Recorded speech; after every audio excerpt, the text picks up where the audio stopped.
ଥରେ ଜଣେ ଶିକାରୀ ବଣକୁ ଗଲା। ଶିକାର ଆଶାରେ ଦେଖିଲା କୌଣସି ଶିକାରଟିଏ ପାଇଲା ନାହିଁ। ଶେଷରେ ଦେଖିଲା ମୃଗଟିଏ ଦୌଡ଼ି ଦୌଡ଼ି ଯାଉଛି। ଭାବିଲା ନାହିଁ ଏ ମୃଗକୁ ମାରିବେ। ମୃଗ ପଛେ ଗୋଡ଼େଇଲା ଆଉ ତୀର ଟାଣିକରି ଯେତେବେଳେ ଛାଡ଼ିଦେଲା, ସେ ତୀରଟା ମୃଗକୁ ନ ବାଜି କରି ଗୋଟେ ଗଛରେ ବାଜିଗଲା। ତ ଗଛରେ ଯେଉଁ ବାଜିଲା ସେ ତୀର ହେଉଛି ବିଷାକ୍ତ ତୀର। ଧୀରେ ଧୀରେ କ'ଣ ହେଇଛି, ସେ ଗଛର ଭିତରକୁ ପଶିଗଲା ସେ ବିଷଟା। ଗଛଟା ଧୀରେ ଧୀରେ ଧୀରେ ଧୀରେ ଶୁଖିଗଲା।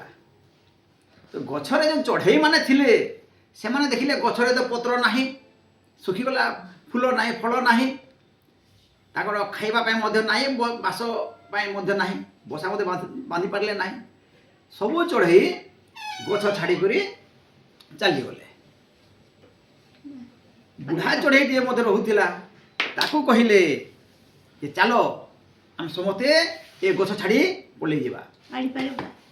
ବୁଢ଼ା ଚଢ଼େଇ କହିଲା ମୁଁ ଯିବି ନାହିଁ।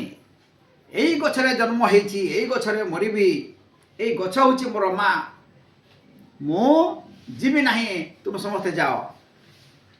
ସମସ୍ତେ ପଳେଇଗଲେ। ଗଛଟା ଧୀରେ ଧୀରେ ଶୁଖିଗଲା। ତଥାପି ବୁଢ଼ା ଚଢ଼େଇ ଗଛ ଉପରେ ବସିଛି। ବୁଢ଼ା ଚଢ଼େଇ ମଧ୍ୟ ମରିବା ଉପରେ। ଏହି ସମୟରେ ଇନ୍ଦ୍ର ରାଜା ଆସୁଥିଲେ, ଦେଖିଲେ ବୁଢ଼ା ଚଢ଼େଇଟି ବସିଛି। ତାକୁ ପଚାରିଲେ ଏ ଗଛ କିଛି ଦିନ ପରେ ଶୁଖିକରି ମରିଯିବ, କାଠ ହେଇଯିବ, ଲୋକମାନେ ନେଇଯିବେ, ତୁ କାହିଁକି ବସିଛୁ, ଏ ଗଛ ଛାଡ଼ି ଚାଲିଯା। ସେ କହିଲା ନାଇଁ, ଏଇ ଗଛକୁ ଛାଡ଼ିକରି ଯିବି ନାହିଁ। ଏ ଗଛ ହେଉଛି ମୋର ମା। ଏଇ ଗଛରେ ମୋ ଜନ୍ମ ହେଇଛି, ତାର ଫଳ ଖାଇଛି, ତାର ଛାଇରେ ରହିଛି, ତା ଉପରେ ବାଲ୍ୟକାଳରୁ ଡେଇଁଛି, ଉଡ଼ିଛି, ବୁଲିଛି, ଗୀତ ଗାଇଛି। ମୁଁ ଏ ଗଛ ଛାଡ଼ିକରି ଯିବି ନାହିଁ, ଗଛ ସହିତ ମରିବି ପଛେ। ଏହାପରେ ଇନ୍ଦ୍ରଦେବଙ୍କ ମନରେ ଦୟା ହେଲା ଏବଂ ଅମୃତ ବର୍ଷା କଲେ। ଅମୃତ ବର୍ଷା କଲା ପରେ ଗଛଟି ପୁଣି ପୁନର୍ଜୀବନ ପାଇଲା। ପତ୍ର କଅଁଳି ଆସିଲା, ଫୁଲ ଫୁଟିଲା, ଫଳ ଫଳିଲା। ସେ ଚଢ଼େଇ ମଧ୍ୟ ଖୁସି ହେଲା। ଆଉ ଯେଉଁ ବାହାରେ ଯେଉଁ ଚଢ଼େଇମାନେ ପଳେଇଥିଲେ, ଶହ ଶହ ଚଢ଼େଇ, ହଜାର ହଜାର ଚଢ଼େଇ ସମସ୍ତେ ଆସିକରି ବସା ବାନ୍ଧିଲେ।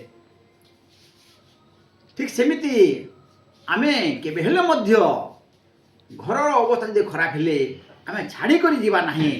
ତାକୁ କେମିତି ସଜଡ଼ା ଯିବ ସେଥିପାଇଁ ଚେଷ୍ଟା କରିବା। ଆମେ ବିପଦକୁ ମଧ୍ୟ ସାମ୍ନା କରିବା। ବିପଦକୁ ଆମେ ଡରିକରି କୁଆଡ଼େ ପଳେଇବା ନାହିଁ।